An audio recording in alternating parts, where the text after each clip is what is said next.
आज आपल्या सगळ्यांसोबत बोलताना मला मनापासूनचा आनंद होतो की गेल्या 14 वर्षापासून अनेकदा आपण प्रेस कॉन्फरन्स घेतल्या आणि त्यावेळी आपण खटावमांच्या पाण्याचा, झेहे कटापूरच्या पाण्याचा, उरमोडीच्या पाण्याचा, टेंभूच्या पाण्याचा असं सगळ्याच विषय घेऊन आपण अनेकदा आपण बोललो. आणि आनंद या गोष्टीचा आहे की ज्या झेहे कटापूर उपसा सिंचन योजनेला कैलासवासी लक्ष्मणराव इनामदार मोदी साहेबांच्या शब्दात वकील साहेबांचं नाव आपण दिलं, ती योजनेचा पहिला टप्पा आता पूर्णत्वाला गेलेला आहे. आणि त्या पहिल्या टप्प्यातलं पाणी ज्या दिवशी प्रभू श्रीरामाचं मंदिरामध्ये 520 वर्षांनी मूर्तीची प्रतिष्ठापना आदरणीय मोदींच्या हस्ते झाली, त्याच दिवशी सीतामाईंच्या पदस्पर्शानं पावन झालेल्या आमच्या सीतामाईंच्या नगरीतनं एक आख्यायिका सांगितली जाते की सीतामाईंचं वास्तव्य जेव्हा होतं, एक कलशाला स्पर्श झाला आणि ते पाणी दोन बाजूला सांडलं आणि त्या बाजूला दोन नद्यांची निर्मिती झाली, एक बाणगंगा आणि एक मानगंगा. ती मानगंगा नदी जेव्हापासून निर्मिती झाली तेव्हापासून पाऊस नसला की कोरडी असते. त्या मानगंगेमध्ये पाणी सोडण्याची सुरुवात प्रभू श्रीरामाच्या मूर्तीच्या प्रतिष्ठापनाच्या मुहूर्तावर झाली आणि आज ते पाणी मानगंगेमध्ये आलंय. वर्धनगड बोगद्यातून कृष्णेचं पाणी आहे ते. वर्धनगड बोगद्यातून नेर तलावातनं सिरवली बोगद्यातनं आणि धरणामध्ये ते पाणी आता आहे. आणि त्या पाण्याचं पूजन आदरणीय या देशाचे पंतप्रधान मोदीजींच्या हस्ते व्हावं अशा पद्धतीची आमच्या सगळ्यांची भावना होती. आणि खास करून मोदीजींची पण भावना होती की आदरणीय वकील साहेबांचं नाव, जे वकील साहेबांना मोदीजी गुरुवर्य मानत होते, त्या लक्ष्मणराव इनामदार साहेबांचं नाव त्या योजनेला असल्यामुळं त्यांची इच्छा याची होती. परंतु 19 तारखेला आपण सगळ्यांनी बघितलं की महाराष्ट्रातले सगळे दौरे रद्द झाले. मुंबईचा कोस्टल रोडचा रद्द झाला, शिवजन्मोत्सव सोहळ्याच्या कार्यक्रमाला ते येणार होते तो रद्द झाला, पुण्यातला कार्यक्रम विमानतळाचा होता तो रद्द झाला आणि सातारचाही कॅन्सल झाला आणि आपला मानचाही कॅन्सल झाला. आणि त्या अनुषंगानं मी जेव्हा सगळी तयारी तर बघताय तुम्ही, सगळी तयारी झालेली आहे, त्यावेळी मी आदरणीय या राज्याचे उपमुख्यमंत्री आणि ज्यांच्या प्रयत्नातून, ज्यांच्या पाठिंब्यामुळेच ह्या योजना पुढे चाललेल्या आहेत, त्या योजनेचं काम पुढे जात असताना त्या पाण्याचं पूजन आदरणीय फडणवीस साहेबांच्या हस्ते व्हावं अशी विनंती केली. ती विनंती त्यांनी मान्यही केली. 21 तारखेला ते येणार होते. पुन्हा आज नड्डा साहेबांचा दौरा कालपासून चालू झाला आहे मुंबईला, आजही चालूच आहे. आणि त्यामुळं 25 तारीख त्या पाणी पूजनाची आदरणीय फडणवीस साहेबांनी दिलेली आहे. 25 तारखेला सकाळी 11 वाजता या ऐतिहासिक क्षणाचं साक्षीदार होण्यासाठी खटाव मानसिंग जिल्ह्यातली दुष्काळी भागातली सगळी जनता त्या ठिकाणी येणार आहे. त्याचवेळी आपल्या सगळ्यांच्या माध्यमातून सगळ्या जनतेलाही माझी विनंती आहे की आपण या सोहळ्याचं साक्षीदार व्हावं. आणि आपल्या सगळ्यांनाही माझी विनंती आहे की खटावमानचा दुष्काळ हटवण्याची प्रक्रिया जी वेगानं चालू आहे, या पहिल्या टप्प्यातलं उरमोडीचं पाणी आज 97 गावामध्ये गेलंय. तारीचं पाणी पण शेवटच्या गावापर्यंत पोहोचले त्या प्रकल्पातल्या. आणि दुसऱ्या बाजूला झेहे कटापूरची पहिल्या टप्प्यातलं काम आता पूर्णत्वाला जाते.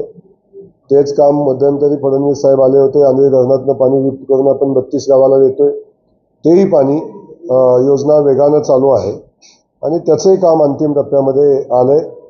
साधारण ऑगस्ट महिन्यामध्ये त्या 32 गावांना पाणी पोचवण्याचं जे काम पूर्णत्वाला जाईल आणि त्याचंही पूजन, पाणी पूजन करण्याची वेळ येईल. त्याच वेळी मला सांगायला आणि एक आनंद होतो की एका बाजूला झेहे कटापूरची योजना वेगानं पुढे चालली, पाण्याचं पूजन होते, त्याचवेळी खटावमानच्या मातीतल्या मायनीच्या जवळजवळ 20-22 गावांना, मान तालुक्याच्या जवळजवळ 20-21 गावांना कुठल्याच योजनेमध्ये त्या गावांचा समावेश नव्हता. अशा 42 गावांसाठी नव्यानं पाणी उपलब्ध करून देऊन एक टेंभूचा 6वा टप्पा आपण नव्यानं मंजूर केला त्यालाही सुधारित प्रशासकीय मान्यता आदरणीय देवेंद्र फडणवीस साहेबांच्या नेतृत्वाखाली सरकारनं दिली. आदरणीय एकनाथ शिंदे साहेब तर सरकारचे मुख्यमंत्री आहेत.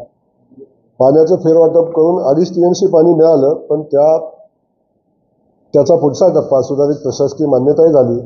आणि सांगायला आनंद होतो, ज्या दिवशी आदरणीय फडणवीस साहेब एका बाजूला कटापूरच्या पाण्याचं पूजन करतील, त्याच दिवशी या योजनेचं टेंडर पब्लिश करण्याची सगळी प्रक्रिया कंप्लीट होऊन ते टेंडर पब्लिश होईल.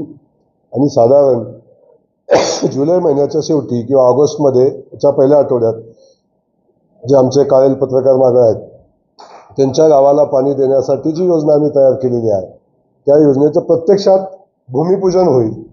आणि जे आपल्या सगळ्यांची इच्छा अनेक दिवसापासूनची आहे की मोदीजींनी यावं, मोदीजींनी लक्ष्मणराव इनामदार योजनेचं पाणीपूजन करावं.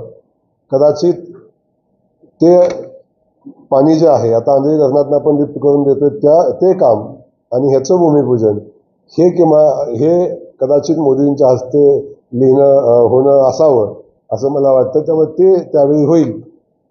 पण हा कार्यक्रम 25 तारखेला सकाळी 11 वाजता होतोय. मला माझ्या आयुष्यात त्याच्यापेक्षा वेगळा आनंदाचा क्षणच असू शकत नाही.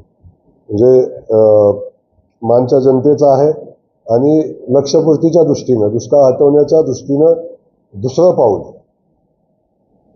पाऊल आता पडलंय. उरमोडी संपली, तारई संपलं, आता कटापूर पुढे चाललंय. आणि शेवटच्या टप्प्यातले 2 योजना आहेत की वाढीव कटापूर, टेंबू आणि औंधचे 16 गावं. हे जेव्हा कंप्लीट आम्ही करू तेव्हा माझा मतदारसंघ 95% गावं ही पाण्याखाली येतील. आणि त्या सगळ्या प्रक्रियेला 5च वर्षाचा कालखंड लागेल, याच्यापेक्षा जास्तीचा नाही. त्यामुळे पिढ्यानपिढ्याचा दुष्काळ हटवण्याची प्रक्रिया अंतिम टप्प्यामध्ये येते, याचा मला आनंद आहे. त्या पाणीपूजनाला या राज्याचे उपमुख्यमंत्री आणि मुख्यमंत्री असताना ज्या माणसानं या योजनांना मोठा निधी दिला आणि काही सुप्रमाही दिल्या, आताही काही सुप्रमा दिल्या, ते आदरणीय देवेंद्र फडणवीस साहेब येत आहेत. त्यांचं मी मनापासून आम्ही मानगटावासी जिल्हावासी स्वागत करतोय. आणि त्या सगळ्या सोहळ्याला आपण सगळ्यांनी यावं अशा पद्धतीची विनंती या निमित्तानं आपल्या सगळ्यांना करतोय आणि आपल्या माध्यमातून त्या जिल्ह्यातल्या जनतेलाही करतोय. दुष्काळी भागातल्या आपल्या सगळ्यांना माहिती आहे की किरटसालच्या बोगद्यामध्ये 2014 साली आपल्या सगळ्यांच्या साक्षीनं पाणी आलं उरमोडीचं. आणि त्याच्या अगोदर 4 वर्ष ते पाणी उरमोडीचं आल्याशिवाय मी डोक्याला फेटा बांधणार नाही अशा पद्धतीचा संकल्प केला होता. आणि त्या संकल्पाची पूर्ती 2014 साली किरटसालमध्ये आपण केली, जेव्हा मान तालुक्यात उरमोडीचं पाणी आलं. आणि त्याच सभेमध्ये जेव्हा माझं भाषण चालू होतं त्याच दिवशी मी संकल्प केला होता की जोपर्यंत कटापूरचं पाणी येणार नाही, डोक्याला बांधलेला फेटा काढून ठेवला होता. आणि जोपर्यंत कटापूरचं पाणी येणार नाही तोपर्यंत डोक्याला फेटा बांधणार नाही. त्याला 10 वर्षाचा कालखंड झाला, 10 वर्ष मी फेटा बांधला नाही. आता बांधण्यासारखी परिस्थिती निर्माण झालेली आहे. त्या सभेमध्ये तसा योग येईल, परंतु फेटा बांधून अजून मिरवण्याचा दिवस आले नाहीत असं माझं मत आहे. उर्वरित जे गावं पाण्यापासून वंचित आहे त्या गावांसाठी पाणी उपलब्ध करून देण्याचा टप्पा आम्ही पूर्ण केला. कटापूरला 1.25 TMC अतिरिक्त पाणी, 2.5 TMC पाणी. त्यामुळं आता फक्त 2 योजनांची सुधारित प्रशासकीय मान्यता आणि त्याचं टेंडर काढून काम करणं, एवढं सगळी प्रक्रिया झाली तर तुमच्या सगळ्यांच्या दृष्टीनं कायम दुष्काळी असणारा जो भाग आहे खटावमान, तो दुष्काळी राहणार नाही. आणि 5 वर्षाचा संकल्प आहे आमचा. 5 वर्षात आम्ही दुष्काळी भाग आमच्या भागाला म्हणून येणार नाही, एवढं काम आम्ही नक्की हातामध्ये घेतले, ते पूर्णत्वाला नेऊ. हे शब्द इथं सांगण्यासारखे नाही, तुम्हाला जे माहिती आहे ऐकले पत्रकार परिषदेमध्ये ते सांगण्यासारखे नाही. तर काय तुमचं मत आहे? कारण तुमच्या सोबत आता भाजपसोबत ते असताना सुद्धा नाही, रामराजे ज्येष्ठ नेते आहेत. रामराजेंचं आणि माझं मैत्रीचे संबंध तुम्हाला सगळ्यांना माहिती आहेत. त्यामुळं याच्यावर जास्त काही मला बोलावं असं वाटत नाही. पण आपल्या सगळ्यांना माहिती आहे की आदरणीय राजेसाहेबांनी ज्या भाषेत बोलले ते राजेसाहेबांच्या उंचीला शोभतो नाही शोभतो ते त्यांचा अभ्यास त्यांनी करायचे. मला वाटतं अनेकदा ते सांगतात की गोरे असे बोलतात, गोरे तसे बोलतात, गोरे हे करत नाही, किंमत ठेवत नाही, असं असतं अनेकदा. परंतु शेवटी हे गिव्ह अँड टेक पॉलिसी असते. किंमत द्यावी लागते तेव्हा किंमत मिळते.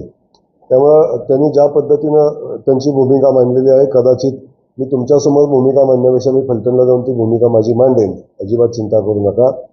त्यांनी ज्या गोष्टी सांगितलेल्या आहेत की मी ह्याला खासदार होऊन देणार नाही, मी त्याला आमदार होऊन देणार नाही, त्याला हे करून देणार नाही, मला कळत नाही. मी 15 वर्ष त्यांनी नाही म्हणताना मी आमदार होतोय. रणजित दादांना खासदार होऊ नये म्हणून त्यांनी प्रचंड प्रयत्न केल्यानंतर सुद्धा ते खासदार झालेले आहेत. आणि जेव्हा रणजित दादा खासदार झाले आमचे, तेव्हा मला वाटतं ते आमच्यासोबत नव्हते. त्यामुळे आता मी होणार नाही हे काय मला वाटतं तितकंसं योग्य नाही. पण शेवटी वरिष्ठ निर्णय घेतील त्या सगळ्या गोष्टीचा. आघाडीसोबत कोण, आमच्या युतीसोबत कोण कोण आहे याचा निर्णय वरिष्ठ घेतील आणि त्यांना काम करायचं नाही करायचं तो येणारा काळ ठरवेल. त्यामुळे मी सांगितलं गिव्ह अँड टेक पॉलिसी आहे. घ्यावं लागतं मग मिळतं, द्यावं लागतं तेव्हा आपल्याला मिळतं.